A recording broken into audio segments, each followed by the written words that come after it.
Okay, welcome. Good evening to Gita Gyan Level 2, Chapter 11. So as I mentioned, there won't be classes for the rest of the month. Okay, so we will meet next year after this. So let's take darshan of our deities from Mayapur, Sri Sri Panchatattva. Okay, this Mahaprabhu here. You have seen the picture earlier with all the who's at what side and what is their meaning. Okay, in the middle, this Mahaprabhu. On the left of Mahaprabhu, sorry, on the right. Okay, for us it's left, yeah. For on our left is Nityananda Prabhu. That's Lord Balaram. You can see who is it actually. This is the incarnation names. This is the actual Swarup. Okay, and the one in the white, the old personality, his Advaita Acharya. He's a combination of Mahavishnu and Sadasiva. It was due to his heartfelt prayers that Mahaprabhu came down. Krishna came down as Mahaprabhu. Okay, and then on this side is Gadadhar Pandit. Gadadhar Pandit is combination of Srimati Radharani and Lalita Sakhi. And the last one, Srivastapur, is Narada Muni. Okay, so they are the ones here. They are actually 7 feet tall and they are in Mayapur Radha Madhava temple. And we also have in the same temple, Lord Nrsimha. He's got very beautiful history behind his installation in the Mayapur temple. And the presiding, actually this is a small Radha Madhava. Okay, they call them as Utsav Murtis. And this is the actual Radha Madhava, right? They are life-sized deities.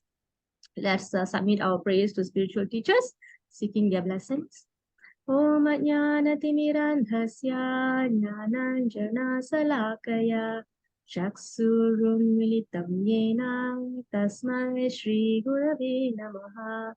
Nama Om Vishnapadaya Krishna Prasthaya Bhutale Srimati Bhakti Vedanta Swami Niti Namine Namaste Saraswati Deve Gauravani Pracharine Nirvisesha Sunyavadi Paschatya Deshatarine Jaya Sri Krishna Chaitanya Prabhu Nityananda Sri Advaita Gadadhara Srivasadi Gaura Bhakta Vrinda.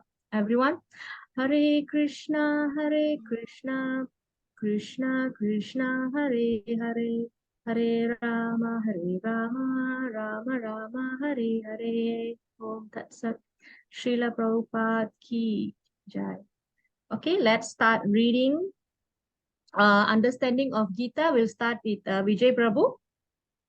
Hare Krishna Mataji. We shall find therefore in this Bhagavad Gita that the complete whole is comprised of the supreme controller, the control living entities, cosmic manifestation, eternal time and karma or activities, and all of these are explained in this text.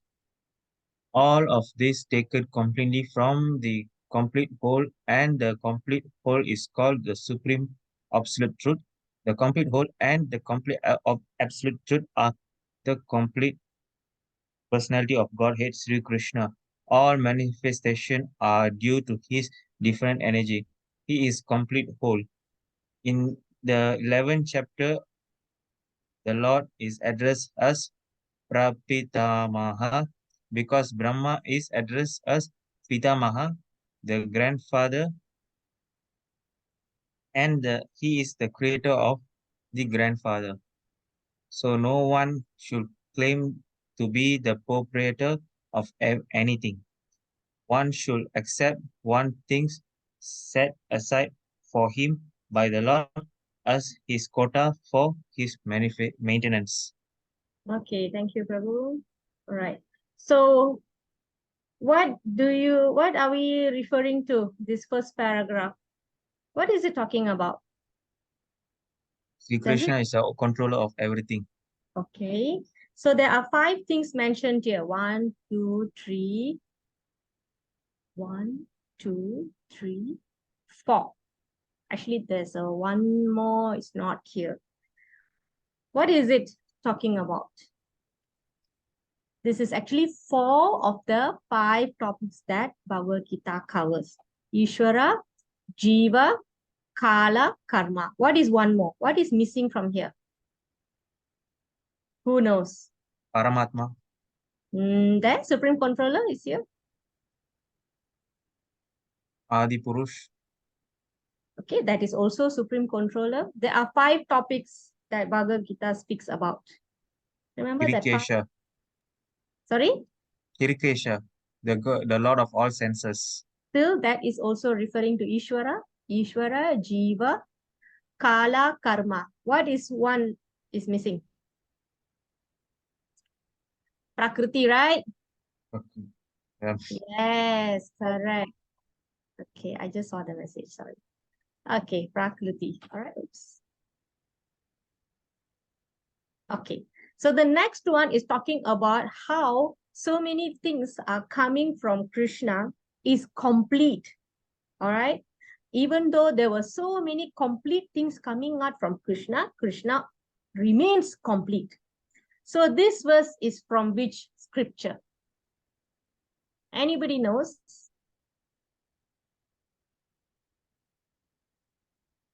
It's actually from Ishopanishad. Om Purnamada Purna Idam. So you can look up this loka. Okay, then you can see the translation will be this. Om Purnamada Purnamidam. This is I think this should be the invocation mantra in Ishopanishad. Correct, Sarana Mataji? So Mataji just did Bhakti Sastri. Bhakti Sastri covers 4 scriptures: Bhagavad Gita, Ishopanishad, Nectar of Devotion, and Nectar of Instruction. Correct, Mataji? This is Yes, invocation. Mataji. Yes, Ah. Mataji. Okay, and then here, this is talking about what are we going to learn in 11th chapter. The Lord will be addressed as Prapita Maha. Okay, Pita Maha means Lord Brahma. Okay, he's a secondary creator. Okay, the person who created Lord Brahma is Prapita Maha, which is the Lord himself. How this happens, how this is demonstrated, we will see that shortly. Okay. So before we go into chapter 11, we will recap chapter 10. Okay, so generally we cover these 3 sections. Anybody can recall the title of the chapter 10? Whoever attended last week, whoever didn't attend last week, I hope you have catch up with the recording and the PDF. What's the chapter? The opulence of the absolute. Very good. Thank you, Prabhus and Matajis. Opulence of the absolute. Sorry, I didn't put the title here. Okay, very good. So when we talk about opulence, what comes to your mind? Appearance. Appearance. Okay. What else? When we talk about opulence. So the title is Opulence of the Absolute, right? So absolute is God. Okay. When you talk about opulence, what do you think? The term Bhagavan. Very good. Right. So what is it about the term Bhagavan? Tell me something about Bhagavan. How you relate it to opulence? You can speak or you can type it. Okay, possessing opulence in full. Very good. 6 opulences. Yes, very good. Okay, expert already. Okay, so before we went into Bhagavan, in the beginning, Krishna said that Arjuna possesses some qualities. Therefore, Krishna is going to speak about his opulences. What qualification is that? Tell me some qualification that Arjuna demonstrated that Krishna wants to speak about him to him. The same qualification goes to all of us who wants to know about Krishna. What qualification is that? Anything? The eagerness to hear, right? The eagerness to hear. We have to be dear to Krishna. Then Krishna will reveal information about him. Yes or no? You have Bhagavad Gita in your hand? Because you're my very dear friend. Remember that term? So that's why I say after the class, throughout the week, please open the PDF in between your lunchtime, your break time. Just browse through a little bit. Okay? All right. Let's move to the next section. Okay, how about the benefits? The benefit is that, can you share some of the benefits? It's not in the verses. I think I was explaining through the points. I think you can refer to text 3. What's the benefit?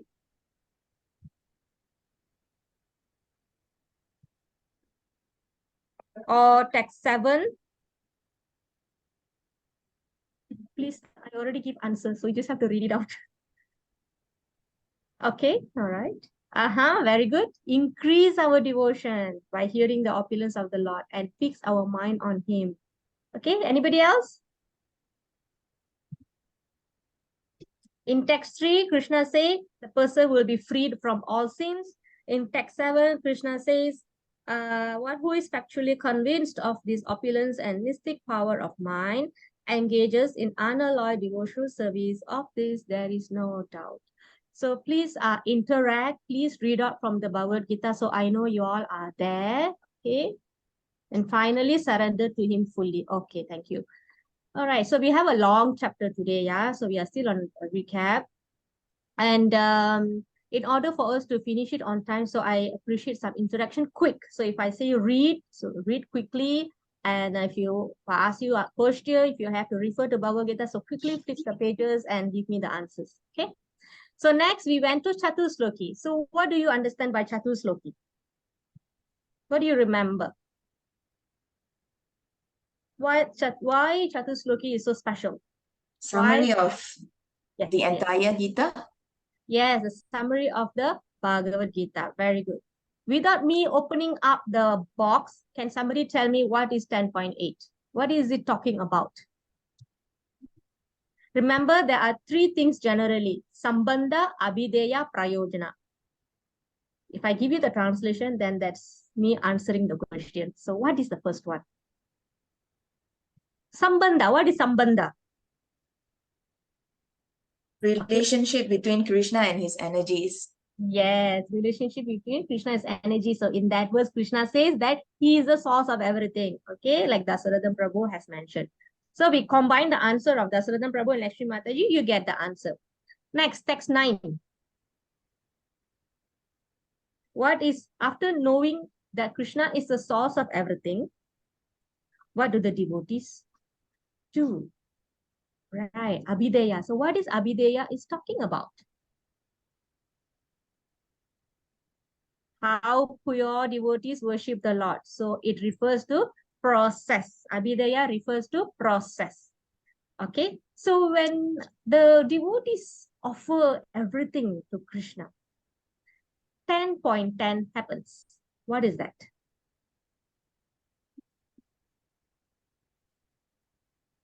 You know Krishna, then you offer your love. Krishna does something. What is that? Yes, reciprocation. Okay. We all love reciprocation. We all love relationship. Very good. Reciprocation from Krishna. Finally, okay, 10.10 and 10.11 is talking about Sambandha, Abhideya, Prayojana. Prayojana means the goal, the purpose. Okay, so upon receiving reciprocation from Krishna, and if you are still not able to understand him, okay, if you still have obstacles, challenges, what does Krishna do? Krishna does 10.11. What is that? Yes, special mercy. Remember the torch. Very good. Okay, so Sambandha, Abhideya, Prayojana. Understanding relationship between Krishna and energies, that Krishna is the source of everything, material and spiritual sources, the source of material and spiritual creation. Knowing this, the devotees will engage in various processes of devotional service. In return, Krishna will reciprocate. But how he reciprocates? What is the term? What does he do actually in 10.10? What did he say he will do? What he gives us? What is that term? Buddhi Yoga. Buddhi. Actually, it's Is buddhi, intelligence. He gives intelligence. Okay, so see this. To those who are constantly devoted to serving me with love, I give the understanding by which they can come to me. So he's giving us the intelligence to understand. Okay, so how to come to it. So you just put one step. It said that you put one step towards Krishna, he puts 9 steps towards you. So this is how it works. You should try it and you will know for sure. You will actually will be able to know that. Okay, you can perceive it. All right. Finally, special mercy. To show them special mercy, dwelling in the heart, I destroy with the shining lamp of knowledge the darkness born of ignorance. Okay, this is the answer for those who are not able to study or not able to read or not able to, despite so much of struggles, not able to achieve certain goal in their devotional service. So Krishna gives them, sir.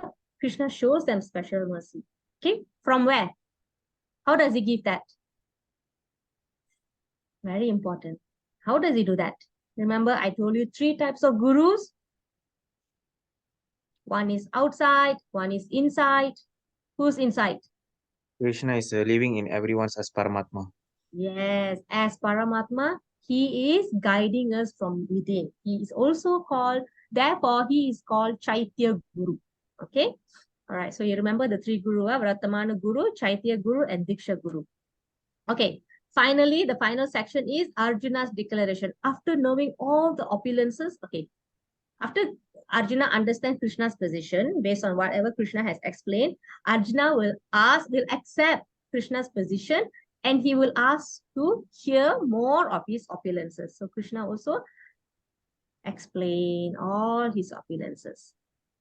Does Krishna explain all his opulences? What happens actually?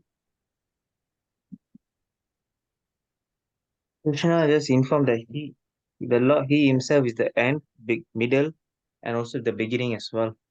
Okay. And but the Lord also say that we can see Krishna in every appearance, like they even included Devatas, the Nagas, the Gurus, everything is Krishna. All his expansion. Very good. Yes, he is the representation. All the chiefs of actually, this is how it goes. All the chiefs of the broad categories, all the most, what are the terms that I said the other day? The most opulent, wonderful, beautiful, powerful, all the chiefs in these categories, they represent Krishna. Okay, so whenever you see the most beautiful thing, the most wonderful thing, the most powerful thing, so that is all Krishna. This is all representation of Krishna. So however, what Krishna says at the end, in the beginning and in the end, Krishna will say something about the opulences that he's describing to us. Limitlessness. Yes, Prabhu. His opulence is limitless. Yes, Mataji. My opulence is limitless. So what did he give us then? Did he cramp everything in the Bhagavad Gita? What did he give us?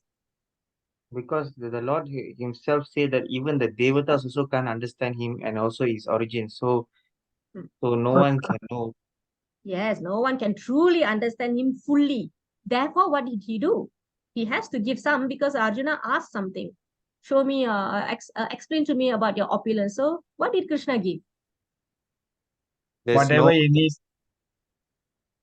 Yes, Param Prabhu. whatever you need for the current job to be done.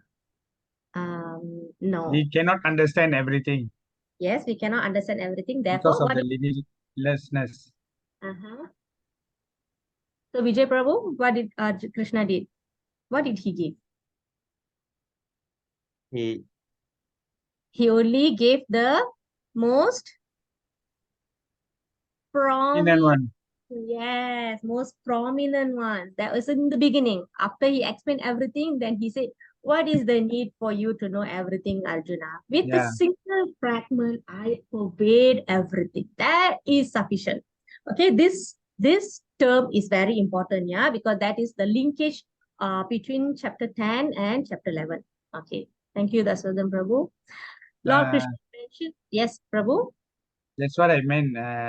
Whatever he needed for him to perform the job. Okay. Yes. Understand, Prabhu. Lord Krishna mentioned a few of his unlimited opulences. So ultimately, what is the goal of knowing this?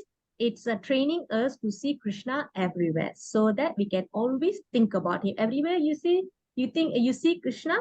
So naturally, you will be constantly thinking of Krishna. Therefore, you will be Krishna conscious. Okay. So with that, we are entering chapter 11. Okay, so this is the comparison between level 1 and level 2. Okay, not much of difference. Yeah, we are covering basically the similar verses. Therefore, for revision verses, I'm going to just run through it. So please read up if you have forgotten. And so let's run through this section. So the first section from text 1 to text 8, Arjuna will request Krishna to show his universal form. So before Krishna shows his universal form, Krishna will describe about his universal form first. Okay, and then in order for Arjuna to see the form, Krishna will give him a special vision. Okay, it's called special vision. Okay, and then after Krishna shows these various forms to Arjuna, Arjuna's mood, there'll be a change in Arjuna's mood. All right, so finally Arjuna will ask, who are you? What is your mission? All right, then Krishna will say, who is he actually? Why he has come? So seeing everything, Arjuna with so much of awe and reverence and bhakti, he will submit some prayers. Then finally he will ask Krishna, please change back to your real form. Okay, finally Krishna will come back to two-armed form. So this is how chapter 11 will go. Okay, so before we technically enter, we will see what happened in chapter 10:42. This is where Krishna will say, with a single fragment of myself, I pervade and support this entire. Okay, Mataji. Okay, so with the single fragment of myself, I pervade and support this entire universe. Okay, so hold on, yeah. Okay, so here Krishna has shown Arjuna. Krishna has previously in chapter 10, Krishna has actually told Arjuna about so many of his opulences. Now, when he says that with a single fragment of myself, I pervade and support this entire universe, now Arjuna is more curious. Can you show me how do you exactly do that? So this is how the chapter 11 will open. Okay. The universal form is requested here. Okay, so this is universal form request. Can we have someone to read? Somasundram Prabhu.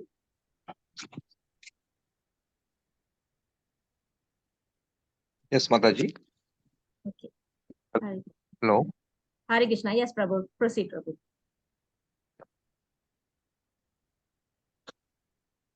Can you, Prabhu, the translation? Yes, Mataji. O greatest of all personalities, O supreme form, though I see you here before me in your actual position, as you have described yourself, I wish to see how you have entered into this cosmic manifestation. I want to see that form of yours.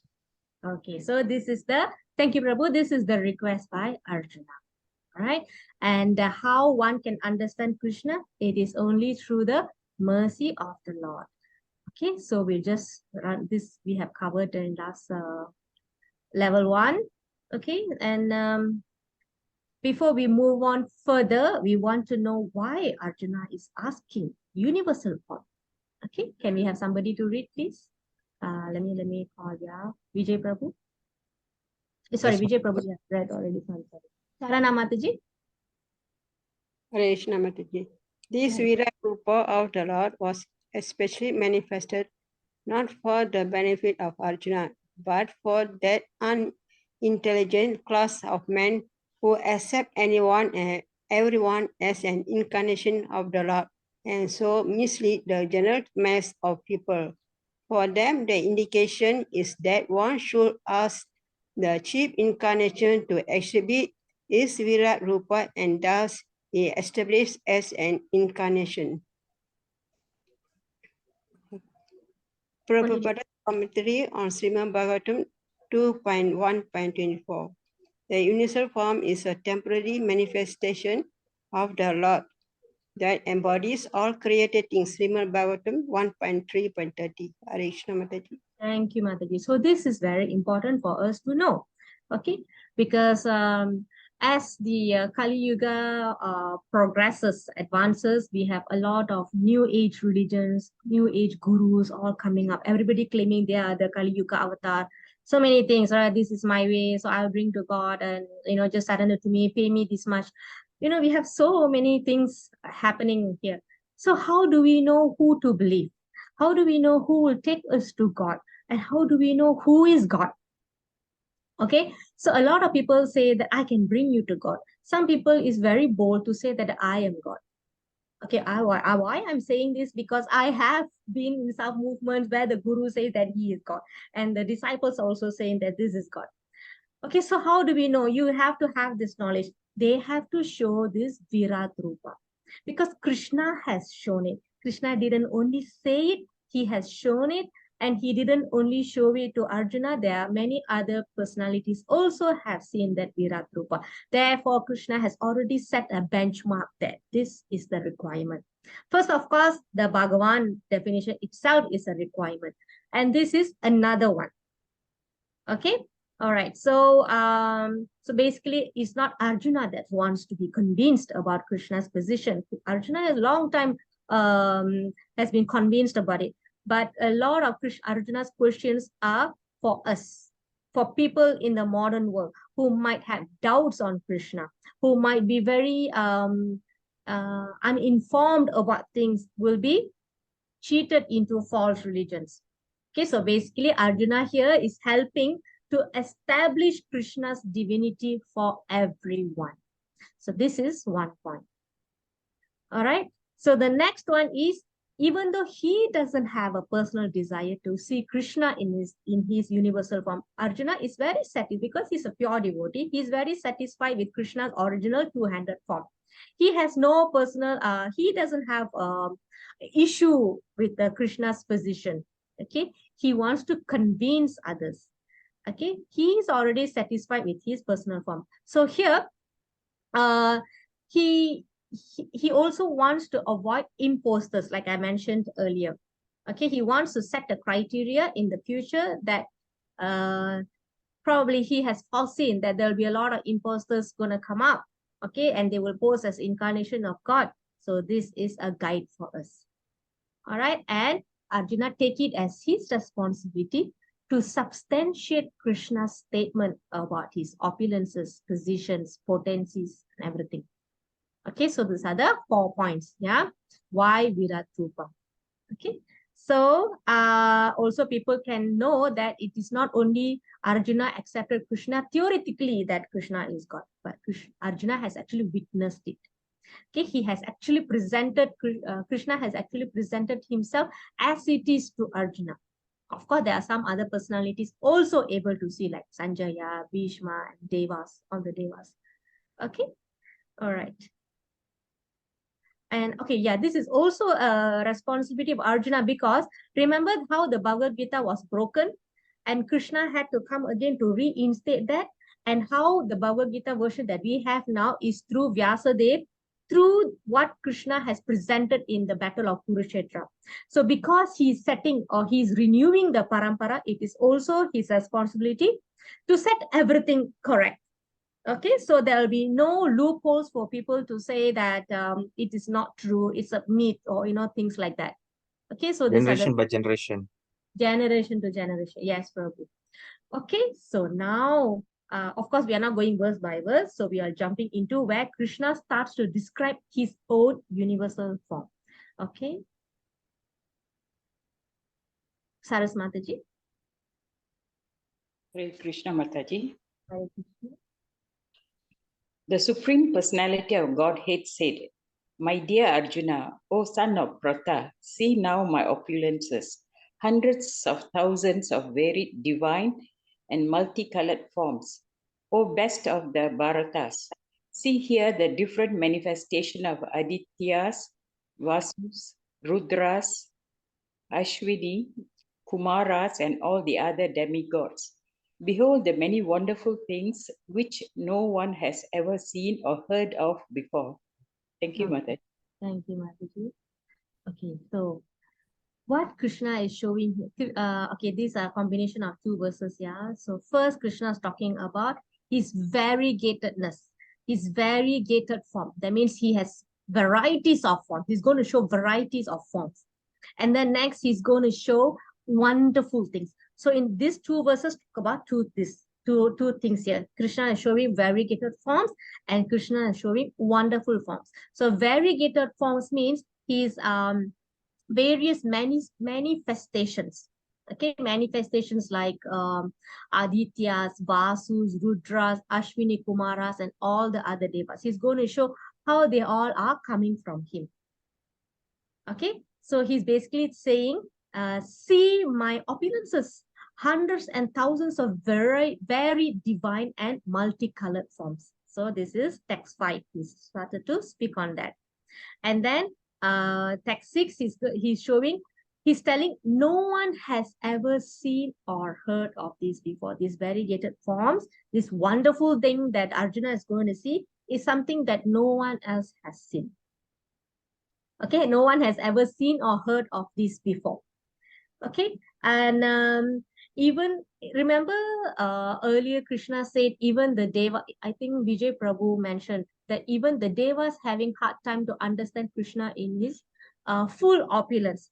So that's why even Arjuna has, even though he has been his cousin, his best friend, the most advanced learned man, he did not know everything about Krishna.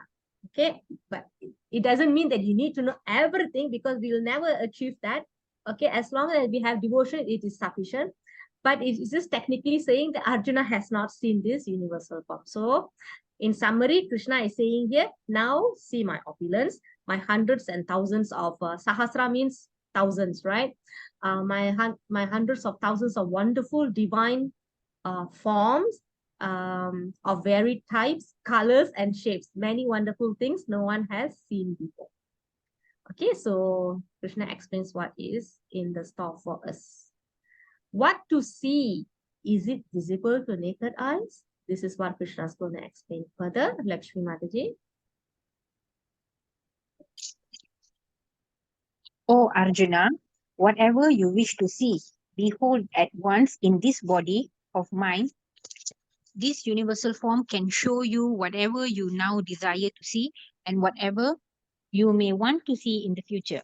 Everything, moving and non-moving, is here completely in one place. 11.8. But you cannot see me with your present eye. Therefore, I give you divine eyes. Behold my mystic opulence. Okay, thank you, Mataji. So there are 3 points here. First, Krishna is saying that you could see the entire universe, all moving and non-moving, by sitting in just one place. You don't have to travel anywhere. You can see everything from one place. Okay, and why this is mentioned is even in this modern world with the advancement of technology, the scientists cannot claim that they have seen everything. All right, the most advanced scientists with the most advanced and sophisticated technology cannot say other parts of universe. But a pure devotee like Arjuna could see. With Krishna's mercy, that Krishna brings it to him. So that's one. Number 2, he's saying that Arjuna would be able to see everything from the past, in the present, and the future. And whatever that Arjuna wanted to see, Krishna says he's going to show that. And in this aspect, right, it's very important to note that this is where Arjuna is going to see the future destiny of his relatives, the warriors, and how he will be motivated to be Krishna's instrument. So this we will see also shortly. But before that, Krishna says, you cannot see me, cannot see my universal form with your ordinary eyes. You have to see me with a special divine eyes. This is what Krishna says. Okay, so again, a pure devotee is not really interested to see Krishna's universal form, even though it is transcendental, but in spiritual planet, this form does not exist. This is only to show to people, the believers or materialistic, on the opulence of Krishna. Whereas for devotee, it is not really necessary. So Krishna is not telling Arjuna to change his mind, just change his eyes. Okay, divine eyes. Okay, so we are entering now to the section where Sanjaya is going to describe Arjuna's vision of the universal form, because Sanjaya is witnessing everything. Okay, what Arjuna saw was indescribable. Yet, Sanjaya tried to give a mental picture of that great revelation to Dhritarashtra in this section. So, sometimes you go for holiday, you see some really beautiful, magnificent things, but you can be lost of words how to explain it. Sometimes even your video camera or the most advanced DSLR cannot do justice to what you actually witness with your own eyes. So this description is an attempt of Sanjaya, his best attempt to explain. Okay, Sanjaya tried to give a mental picture of that revelation to Dhritarashtra because he has to give that explanation to Dhritarashtra, for Dhritarashtra knows because he's blind, right? He can picture what's happening there in the battlefield. So until this point, okay, so now we are linking section 1 and section 2. So until this point, Krishna has only spoken about universal form. Okay, so far he has spoken about the universal form. Next, he's going to give the divine vision to Arjuna, and then Arjuna will be able to see. Okay. Okay. Now, this is the opening sequence. Krishna is talking about his expanding forms. Okay. Sorry, Krishna has no more talking. Okay, there's no talking anymore. This is now Arjuna witnessing. So first, we are seeing Krishna's expanding forms. Okay. Who's the Param Prabhu?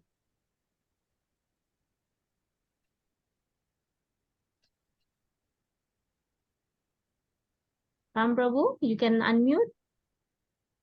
Okay. Okay. Arjuna saw in that universal form unlimited mouths, unlimited eyes, unlimited wonderful visions. The form was decorated with many celestial ornaments and bore many divine upright weapons. He wore celestial garlands and garments, and many divine scents were smeared over his body. All was wondrous, brilliant, unlimited, and all expanding. Okay, thank you, Prabhu. Okay, so Sanjaya start describing here the unlimited divine wondrous and brilliant forms of Krishna. So here you can see some major things. Yeah, I just give you some major points here. Unlimited mouths, eyes, ornaments, weapons, garlands, etc. Okay, and by Krishna's inconceivable potency, Arjuna is able to see everything by sitting at one place. Now, when you see this mouth, eyes, wonderful vision that Arjuna can see, it means God is not without form. He has form. And above that, he is decorated by ornaments and he's got scent smeared all over him. Okay, he's got many eyes, many mouths, which means he can see, he can eat. And there are garlands and garments, means he can be decorated. He has a form, therefore he is decorated in that way. So Arjuna is able to see all these forms. Okay, so now we are seeing all the beautiful, wonderful, very nice things about Krishna. Okay, so we will continue. So this is the one thing that Sanjaya described. The next, he is describing how bright the effulgence can.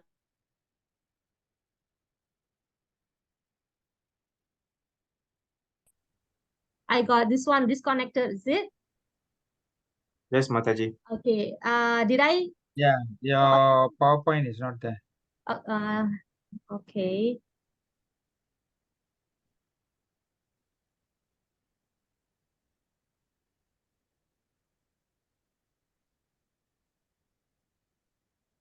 Okay, Okay, did I finish this 10 and 11? this one finished. Finished, yeah, okay. Next slide. Okay, okay, now, is it recording? Okay, so now Sanjaya is going to continue describing about Krishna's effulgence. Can we have Sivaranjani Mataji? Hare Krishna Mataji. If hundreds of thousands of suns were to rise at once into the sky, their radiance might resemble the effulgence of the Supreme Person in that universal form. At that time, Arjuna could see in the universal form of the Lord the unlimited expansions of the universe situated in one place, although divided into many, many thousands. Thank you, Mataji. Okay, thank you, Mataji. So, We all know that all the universes originated from Krishna, that he is the source of material and spiritual world. Right? In chapter 10, Krishna spoke some of his opulences. Now, chapter 11 is revealing the extent of his opulences. So actually, it is unlimited because the universe is actually expanding unlimitedly. The expansion is going on. Okay, so what is given here is something not in entirety. Okay, remember Krishna said in chapter 10, I'm only showing you some prominent things only about my unlimited opulences. Okay, so now, how do we actually describe how bright Krishna is? So at least we can imagine the brightness of one sun. So now you times that, you augment that, okay, you amplify that, the number to hundreds of thousands of suns. Are we actually even able to see even the sunlight of one sun? So now imagine there's hundreds of thousands of sun when they come up together on at the sky, and that's how Krishna looked like so brilliant like that. All right. So their radiance might resemble. I like this term actually. Here, the description is already like very extreme, right? If hundreds of thousands of suns were to rise at once, okay, we try to imagine that. And then Sanjaya says their radiance might resemble. So even talking about hundreds of thousands is still not close. I mean, it's not exact. You can describe the Krishna's effulgence. Might resemble the effulgence of the Supreme Person in that universal form. Okay, so the next one is that all this unlimited expansion of the universe, including the planets, what else? Planet of gold, planet of jewels, planet of all other kinds. Arjuna can see by sitting on the chariot in the middle of the battlefield. Okay, situated in one place. Okay, very nice. All right, so at this point, I can add that the others cannot view this because Krishna did not give divine vision to everyone. Okay, he only gave the vision to Arjuna. And Sanjay also saw, Of including course, Hanuman. Sanjaya can see, the Devas can see, and Hanuman of also course, saw that. oh, I see. And then, of course, Bhishmadev. All right. Okay, next. Okay, yeah, so this is the actually illustration of the same verse, 11, 12. Okay. All right, so after that, so Sanjay is beginning to describe Arjuna's feelings. Okay, Arjuna's experience of seeing the universal form. So Arjuna will start speaking his realization of the universal form. So before this, okay, originally, let me recap a bit. Yeah, first Arjuna requests Krishna to show his universal form, and then Krishna gives some introduction to what he's going to show Arjuna, and then Sanjaya describes what's happening, and then now Arjuna is going to speak what he is actually seeing. So this is a form of a glorification. Okay, he's actually saying, oh, I'm seeing this, or I'm seeing that. Okay, like that. All right, so what he sees here is this. He's actually seeing how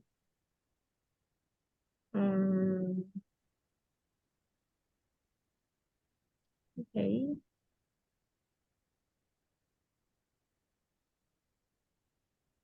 Okay, yeah, so I'll just explain. There's no verse. I'll just explain based on this picture. So what he was seeing here is in level 15, it will be described that, let me just read it quickly. 11:15. My dear Lord Krishna, I see assembled in your body all the demigods and various other living entities. I see Brahma sitting on the lotus flower, as well as Lord Shiva and all the sages and divine serpents. So Arjuna is seeing this divine form, whereby the Devas also seeing, yeah. Okay, and it's not mentioned that the Drona, the Bhima, or the other Pandavas, they're actually seeing this. So only Arjuna is seeing. Now, so Arjuna is seeing how how Krishna is lying on the serpent. Okay, so you all can open your text 15 and see the explanation here. So he can actually see Lord Brahma sitting on the lotus flower, and the stem is going down to Garbhodaka Vishnu's navel. All right, and he's Remember the planet that I showed you last week where there are various planets, the 14th planetary system. So actually, at the age of the universe, there's Lord Shiva. Okay, and then you can also see all the planets of sages. Okay, and there's also Nagalok also. So all this Arjuna was able to see. Okay, all this he can be seeing. He can see by sitting only on his chariot, Okay, so this is possible by the grace of Supreme Lord. Next is verse 16. Can we have somebody to read quickly? Yes, Mataji. Here we go, Prabhu. O Lord of the universe, I see in your universal body many, many forms, bellies, mouth, eyes expanded without limit. There is no end, there is no beginning, and there is no middle to all. Sorry, Prabhu. To all this. Okay. All right. Thank you, Prabhu. So here, Arjuna is saying Krishna is unlimited. He can see many, many arms, bellies, mouths, eyes without any limit and with no end. There's no beginning, there is no end. You cannot see where is beginning, where is ending. Okay, it's like everything is like infinity and all that he can see. Okay, Dasarathan Prabhu. Hare Krishna Mataji. Hare Krishna, Prabhu. 11.17. Translation. Your form adorned with various crowns, clubs, and discs is difficult to see because of its glaring effulgence, which is fiery and immeasurable like the sun. Thank you, Mataji. Okay, thank you, Prabhu. So there is an analogy given here is that the effulgence is so glaring like a blazing fire or immeasurable radiance like the sun. And this form is getting very difficult to see. So Arjuna is having some kind of changes in his perception about what he is seeing. Okay, so with that, we will enter a new segment whereby Arjuna is going to talk about his experience seeing the universal form. Okay, he is going to explain the Kala Rupa. This is the marks of the beginning of the description of Kala Rupa. Okay, so this will continue actually until text 31. Can we have somebody to read text 19? I think everybody done, yeah? So go back to Somasundram Prabhu. You are without origin, middle, or end. You have numberless arms, and the sun and moon are among your great unlimited eyes. By your own radiance, you are heating this entire universe. Okay, thank you, Prabhu. So here, Arjuna is describing the universal form as Kala Rupa. So Kala means time. So time means what are we talking about? Krishna is without beginning, middle, or end. And he is actually seeing what else? The fire that's coming up. There is a fire that's coming out from his Krishna, this universal form's mouth, and it's burning the entire universe. It starts heating up the universe. Okay, so he's feeling hot. All right, and he says that the numberless arms. Okay, he say Krishna has numberless arms, and the sun and the moon are among your great unlimited eyes. So which means the sun and the moon are Krishna's eyes. Okay, so without origin, beginning, middle, or end. And then if you can see this origin without beginning, middle, or end, you know, this kind of terms is being repeated. Why it is being repeated? Because it is not a flaw. Sometimes glories are repeated when the person is filled with a sign of bewilderment, wonder, or great ecstasy. So because of that, a person may tend to repeat these great descriptions over and over again. Okay, now there is a change in Arjuna's feelings. Earlier was, what was Arjuna's feeling earlier? Excitement. Excitement. What was it? Happy. Happy. Okay, what else? What are the terms that we actually used in our readings so far? Blissful. What else? Bliss. Okay, what else? We use certain terms in our class today, so probably somebody can use those words. Wonderful, wondrous. He was filled with wonder. He was seeing everything was brilliant, beautiful, right? You can use all these explanations, descriptions. Okay, now let's see what's happening. Arjuna's bliss turns to fear. Okay, let's get somebody to read. Charana Mataji. Sorry, Mataji.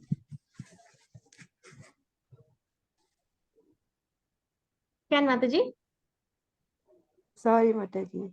Canada. Okay, next, Sarus Mataji. Hare Krishna Mataji. O mighty armed one, all the planets with their demigods are disturbed at seeing your great form, with its many faces, eyes, arms, thighs, legs, and bellies, and your many terrible teeth, and as they are disturbed, so am I. Thank you, Okay, Mataji. thank you, Mataji. So you can see that Arjuna's bliss is turning to fear. Okay, the devas are also feeling disturbed. All right, so the rasa changes to fear. Rasa means the feel. All right, rasa means feel. So it is changing to fear. Arjuna is experiencing a terrible, fearsome sight already. Okay, Arjuna's mood is changed. Earlier, Arjuna filled with wonder. Now he is filled with fear. It's not very pleasing to him anymore, because Krishna is going to show the form of time to Arjuna. So why the form of time is something is not pleasing? Because form of time means ultimate destruction. So destructions are always not very pleasant thing to see. Okay. All right, so we will move on. This is a revision sloka, so not much to dwell deeper. So please read the purport. Okay, now we are going continue to describe Arjuna's disturbed mind. Lakshmi Mataji. O all-pervading Vishnu, seeing you with your many radiant colors touching the sky, your gaping mouth, and your great glowing eyes, my mind is perturbed by fear. I can no longer maintain my steadiness or equilibrium of mind. Okay, thank you, Mataji. So he continued to describe how the form is becoming fearful to him, that is disturbing him. Okay, initially it was nice. He say he was initially, we know that Arjuna was feeling everything was nice, but now it is not. It's not nice anymore. Okay, and he can see the Krishna's terrible teeth. And then what else? And so one of the purport I saw that he saw that people like his grandfather Karna all been swollen on that on his Yeah, mouth, on the Lord's mouth. that Yeah, you also. can see everyone is dying, and Krishna with his terrible, his a fearsome form that he swallow everyone. True, true. So that will come soon. So can you tell, somebody can tell me, before this stage, right, when Arjuna was disturbed? Now Arjuna is disturbed by seeing Krishna's Kala Rupa, not the entire universal form here, because earlier everything was brilliant and wonderful. It was nice. But when it comes to showing the Kala Rupa, he was disturbed. Before this, when he was disturbed? Yes. When he During went to the battlefield. Yes, very good. So last time he was disturbed to see his that he has to kill his grandfather Bhishma, Drona, his brothers, relatives. So that time he was disturbed. Now second time he's disturbed in this stage. All right. So but earlier, what's the difference? Why the difference between his distress earlier, the distress now? What's the difference? Never see such a fearsome Earlier, form. Yes, Prabhu. earlier was because of attachment. Aha. Now? Now it's because of detachment. Tadu? You are correct on the first one, Prabhu. Second one, why he's worried? We He's- can saw that all his people have been swallowed. Fear. Yes. First was attachment, second is fear. Okay, very nice. I like the answers. Okay, so we move on. This is where Arjuna is going to see the future. Arjuna sees the future outcome of the war. Okay, where did we stop? Param Prabhu? Thank you, Mataji. All the sons of Drastardha, along with their Drastardha, along with their elite kings Bhishma, Drona, Karna, and our chief soldiers also are rushing into your fearful mouths, and some I see trapped with heads smashed between your teeth. This is the end result. Okay, yes, thank you, Prabhu. Okay, so he is seeing the death of kinsman. Okay, so like Prabhu was explaining earlier, was able to see that they all are running into Krishna's mouth and being crushed under his big teeth. Okay, so here Arjuna is seeing the future occurrences. This is what Arjuna sees within the Kala Rupa. Remember when Krishna said, I am in this universal form, you will be able to see everything you want. Let me try to recall that. Can anybody tell which verse is that he said you can see what's in the future?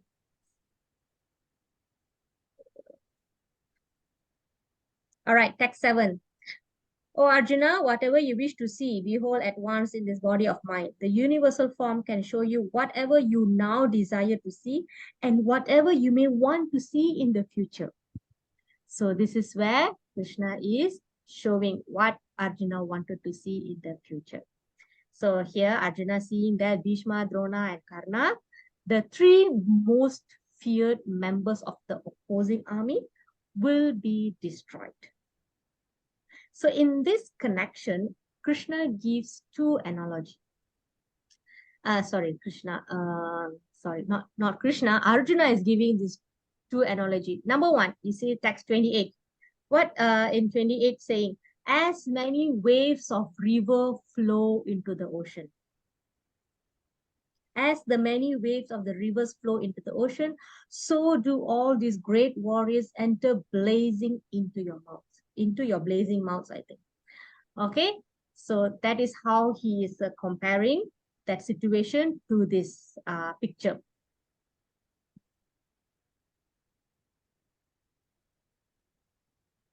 Okay, so all the waves of river flowing into the ocean. Next one.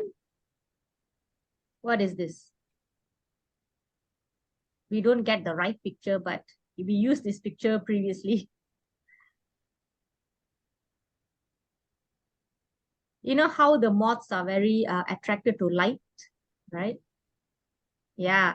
So whenever you have insects invading your home, what do? You switch off all the lights, right? Right. So they love lights.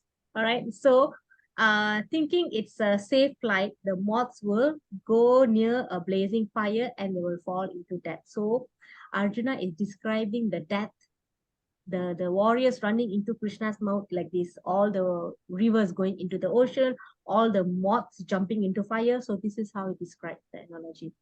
So the entire thing here, these 4 verses indicate that Arjuna was able to see his awaited victory. Okay, so in all this, Arjuna is seeing the victory. Okay, next.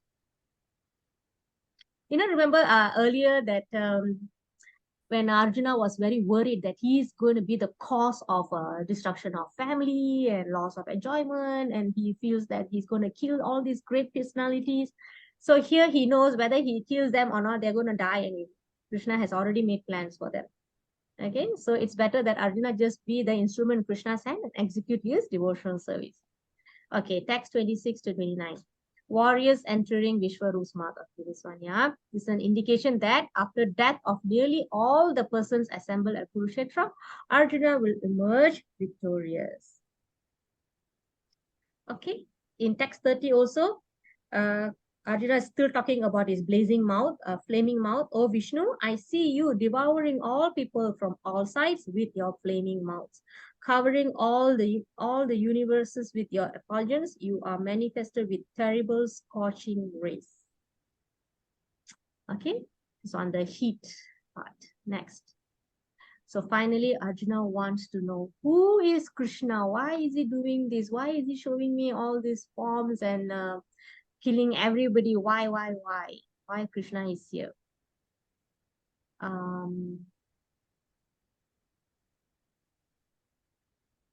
Okay. Who read just now? Yeah, I forgot. I read. Okay, Lakshmi Mataji. After Lakshmi Mataji, Sakura. Param Prabhu. Okay. Oh, lots of lords, so fierce of form, please tell me who you are. I offer my obeisances unto you. Please be gracious to me. You are the primal Lord. I want to know about you, for I do not know what your mission is. Okay, so Arjuna is in great fear. With his great fear, he's asking these questions. Who are you? What is your mission? Okay. And here, Krishna is talking about who he is. Sivaranjani Mataji. The Supreme Personality of Godhead said, "Time I am, the great destroyer of the worlds, and I have come here to destroy all people. With the exception of you, the Pandavas, all the soldiers here on both sides will be slain." Thank you, Mataji. Okay, thank you, Mataji. So here, Krishna is answering. He says, I am the time I am, Kala Rupa. And his mission is to destroy everything, all the people in all the world except the Pandavas and few others. Okay, and then this indicates that even if Arjuna did not want to fight, they will die anyway. So it's just Krishna's mercy that he wants to engage Arjuna in his plan. Okay. It is mentioned in Katha Upanishad that all Brahmanas, Satriyas, and everyone else are devoured like a meal by the Supreme as the all-devouring giant. Okay, Katha Upanishad. So Lord is the ultimate destroyer. So like I said, when it comes to destruction, it's not going to be very pleasing. Okay. All right. So text 32 to 34 is Krishna's reply. Okay, that should come first. Okay. All right. As time, he is pushing all things towards destruction. So this is the application. This is our understanding.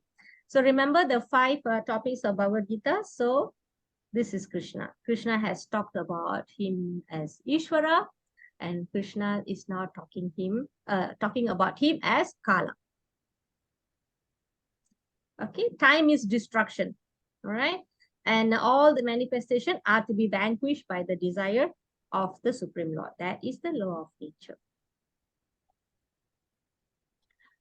Okay, so what happens, why Krishna comes as Kala? Because when things become unbearable, this is where Krishna comes to reinstate things. When humans do not take lessons, when humans do not repent or learn from their mistakes, okay, and they do not take any actions to uphold religious principles, and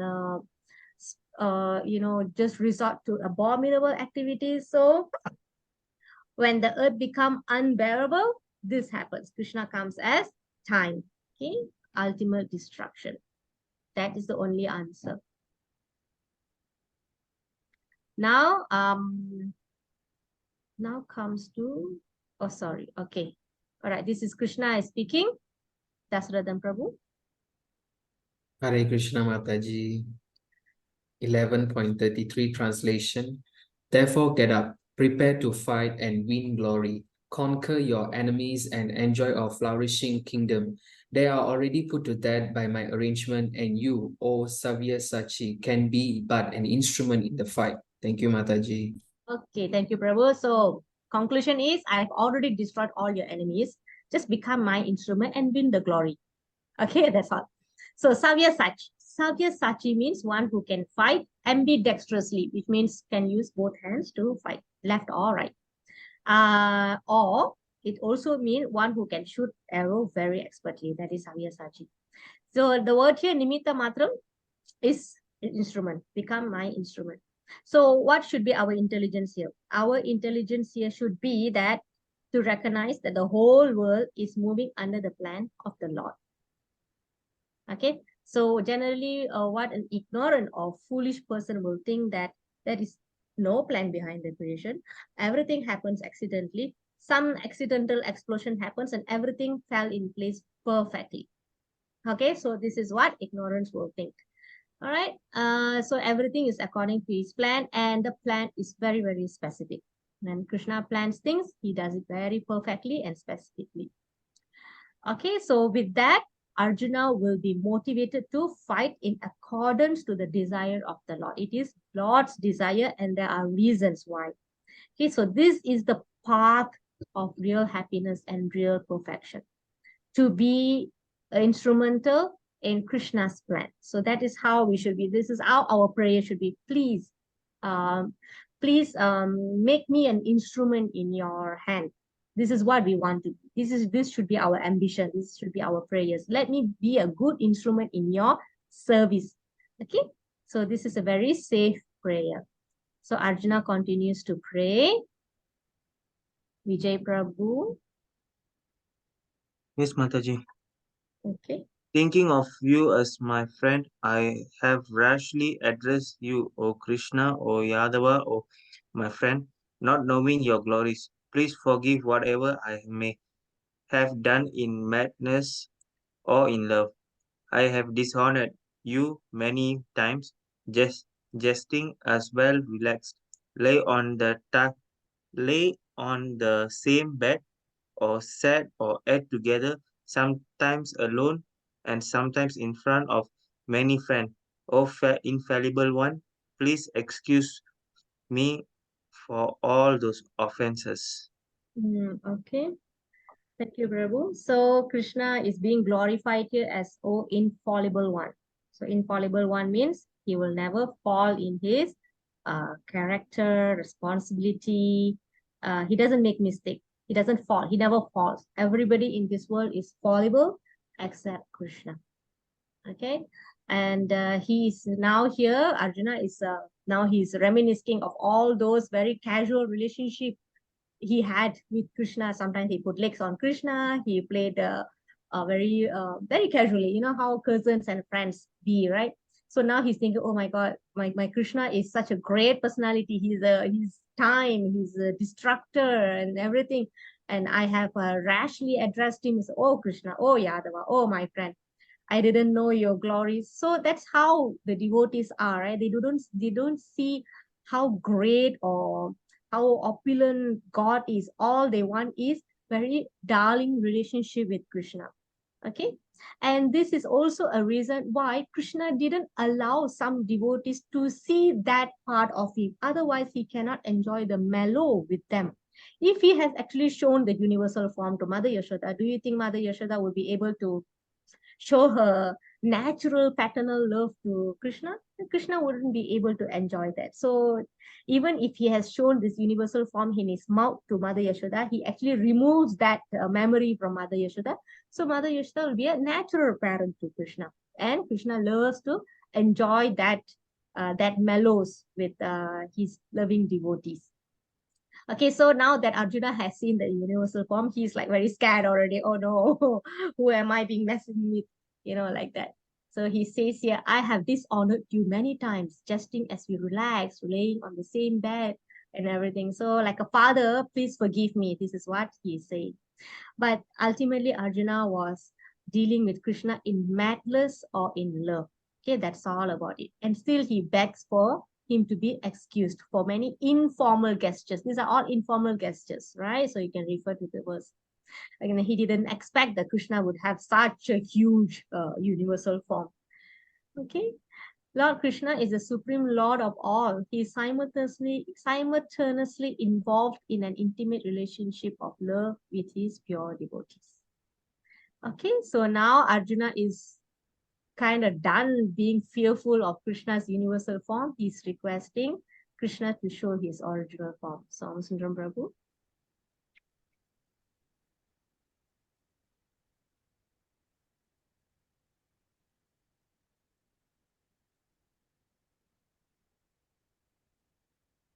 Thomasana Prabhu, are you there? Yeah. Yes. Okay. After seeing this universal form, which I have never seen before, I am gladdened, but at the same time, my mind is disturbed with fear. Therefore, please bestow your grace upon me and reveal again your form as a personality of Godhead, O Lord of Lords, O abode of the universe. Okay, so thank you, Prabhu. So here Arjuna is requesting Krishna to show his real form. So now he's got a mixed feelings of afraid, of fear and joyful simultaneously. Okay, he's afraid because of all his informal gestures with Krishna, so many offenses committed, but he's also joyful that he's glad to know that the friend is is the the possessor of the entire opulence.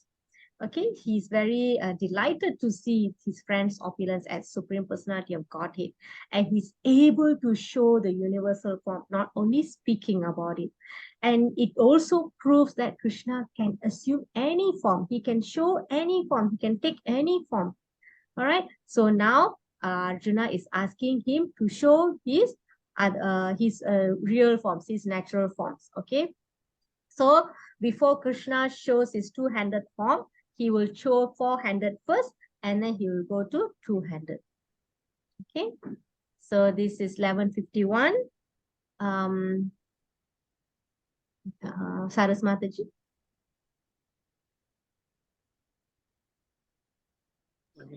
Okay, when Arjuna thus saw Krishna in his original form, he said, "Oh Janardana, seeing this human-like form, so very beautiful, I'm now composed in mind and I'm restored to my original nature." Okay, thank you, Mataji. All right, so this is where Arjuna is pacified. Okay, Arjuna's mind is pacified and restored. Okay, on seeing Krishna's two-handed form. So the verse 51, the term used is Manusam Rupam, human-like form. Now, human-like form, Manusam Rupam means indicating that the Lord to be two-armed. But that does not mean he is an ordinary human like us. Right? So our body is material body. Krishna's body itself is spiritual. All right, just because he looks like us doesn't mean he is one of us or he's like us. He's not that. All right, so the point in this verse, it refutes some arguments whereby some people say that Krishna is an ordinary human who lived thousands of years ago, a very powerful being. So all this refute that. He's a human-like form. Why? Because he can take universal form and he can show four-handed form and he can come back to two-handed form. And this also refutes the theory that God is originally impersonal. And then when he comes to earth, he comes in the human form. That's not true also. All right. So to think that way, it is said to be great injustice. How can ordinary human show the universal form and again the four-handed form and then the two-handed form? All right. So therefore, for devotee, the Bhagavad Gita itself does not need extra light from anywhere else to understand. You just have to take it as it is. So a devotee who is seriously studying Bhagavad Gita, they are not easily confused by misguided commentaries. The verse itself can explain. How wrong can the Bhagavad Gita go? Krishna has described his universal form. In chapter 10, he described of his opulence and the very thing that he actually showed to Arjuna. And Arjuna is actually seeing it. Sanjaya also seeing it. And then he's turning back to four-handed and two-handed form. Okay, so these are all evidences. So we cannot be misguided by commentaries. We cannot misinterpret the verse. The verse explains itself. Okay, it's very self-explanatory. The most intimate feature of the absolute truth is two-armed form of Sri Krishna. This form is only known through devotional service. Known means you can actually relish Krishna in his two-armed form through devotional service. Okay. Now, how rare is it to see Krishna's universal form? Okay, has anyone not seen it before? Pure bhakti is the prerequisite to see any form of Krishna. So 1154 is talking about how to get real understanding of Krishna, how rare it is. Okay, Lakshmi Mataji. My dear Arjuna, only by undivided devotional service can I be understood as I am, standing before you, and can thus be seen directly. Only in this way can you enter into the mysteries of my understanding. Okay, thank you, Mataji. So here Krishna is establishing a couple of facts here. He did not say that I am to be understood through karma yoga. He did not say that I am to be understood by dhyana yoga or jnana yoga. He says this, bhaktya. All right, I can be understood by undivided devotional service. So if you have seen the trend, how Krishna concludes every chapter by glorifying the bhakti is the fast track to understand him. It's difficult to understand him otherwise. It's not saying it's impossible, but it's difficult. We are talking about given our duration of lifetime and our intelligence and our capacity, we always go for what is fast track, how fast. So Krishna is giving the fast track method.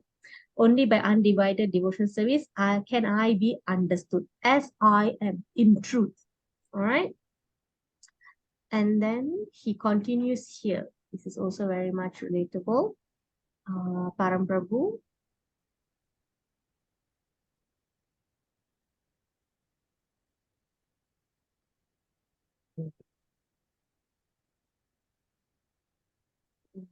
Prabhu, you're there? Yeah, Hare Krishna Mataji. Okay, Prabhu. My dear Arjuna, he who engages in my pure devotional service, free from the contaminations of fruitive activities and mental speculation.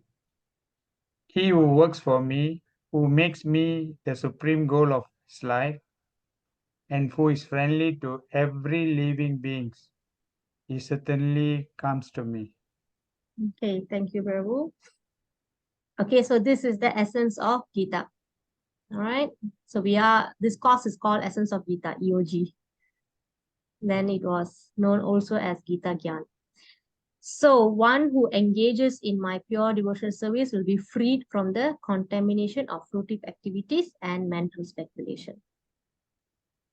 Okay. He who works for me, who makes me the supreme goal of his life, who is friendly to every living being, he certainly comes to me. This verse is the essence of Bhagavad Gita. We have to do pure devotional service, meaning there is devotional service and there is pure devotional service. So normal devotional service is happening when I do something for you, Krishna, I want this. This transactional devotional service is not pure. Pure devotional service is whatever I do is for your to please you alone, Krishna. So that is pure devotional service. That means also service without a desire for liberation. Oh, Krishna, I'm doing this service for you. Please liberate me from this material world. So we also don't put in that kind of prayers. Of course, worse is I do this for you. You please fulfill my dream for whatever desire. Okay. So pure devotional service is basically to stop doing business with Krishna. Okay. All right, so when you do business, you give the goods, you take the money. So that is transactional. So here, the devotee only want to give service to Krishna without any expectation return. So that is pure devotional. All right, so how do we do this? We can make our home as temple. We can do service in the temple. And we can make our life, can purify our entire lifestyle for Krishna. Okay, I always have said, even if you're working, how to do devotional service at work. When you do work, you do it as a duty. You surrender the results to Krishna. You do with Krishna in your consciousness. So that's how you do. And then when naturally you are devotees, you want to be friendly with all living beings because you are seeing Krishna in everybody. Paramatma is in everybody's heart. So if you have that kind of consciousness, how would you want to harm anyone? Right? We are seeing Krishna is in everyone. And then we always want to think many ways how to bring them to Krishna.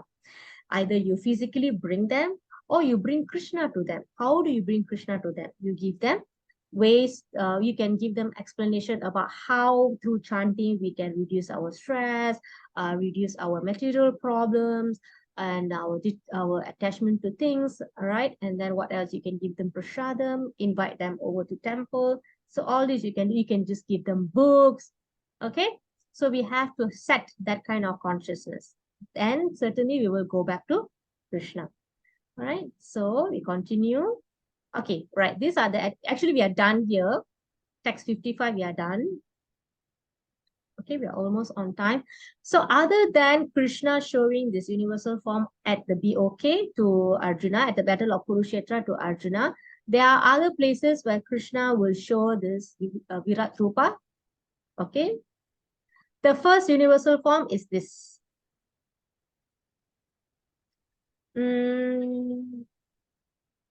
This one time where when he was drinking milk, Krishna yawned and Mother Yashoda was able to see this, the whole sky, the planet, the higher planetary system, the earth, the luminaries in all directions, the sun, the moon, fire, air, the seas, islands, mountains, rivers, forests, and all kinds of living entities moving and non-moving. This description is from Bhagavatam. Okay, so another one is a very famous pastime. Krishna ate mud, and Mother Yashoda wanted him to open his mouth to see whether he ate mud or not, because Krishna said, "No, I did not eat mud." So there's a very cute description by one Mataji who gave discourse. Then Mother Yashoda go like, "Your friends are saying that you ate mud." "No, my friends are all lying. Your brother Balaram also said," "Nowadays Balaram also lying, Amma," like that. Right? Okay, show me your mouth. So that's where he will show the mouth. She will see everything, and then her head will reel in confusion. She will pass out, and when she wakes up, Krishna actually removed that memory so that he can enjoy parental love with the mother. Okay, so this is the description. The description is given in Bhagavatam. So another part here, he will show partial universal form. Okay, so you can read this. This is in Mahabharata. And fourth, he shown in the Battle of Kurukshetra. Okay, this is in sequence, yeah. So this is what we have covered today. And then the fifth one, he showed to sage Utanka. Okay, you can read this on. This is in Mahabharata.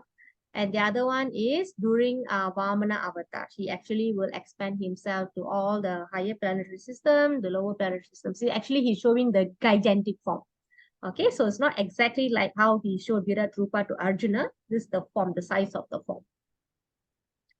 Okay, and finally, not too long ago, when Mahaprabhu appeared, when Krishna appeared as Mahaprabhu, Advaita Acharya requested Mahaprabhu to show the universal form because he knows that Mahaprabhu is Krishna, and he requested to see that.